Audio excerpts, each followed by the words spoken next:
olacak şu halim diye.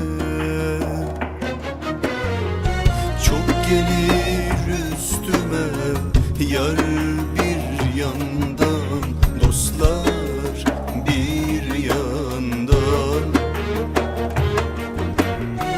Ne serden geçerim ne de yardan, usandım bu candan. Nelere göğüs gerdim, ateşten gömlek giydim. Zaten çoktan delirdim, isyan ettirme. Sabır, sabır Allah, her gün kahır Allah. Usandım canımdan, bıktım be ya. Sabır, sabır, sabır Allah, her gün kahır Allah.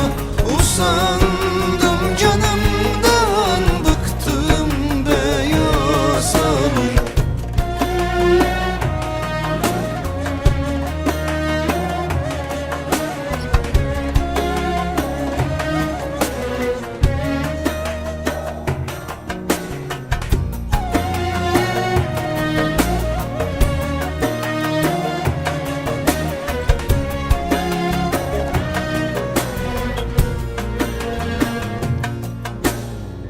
Kendimle hesaplaştım yine.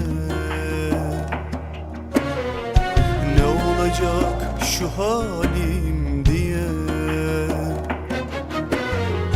Çok gelir üstüme yar bir yandan, dostlar bir yandan.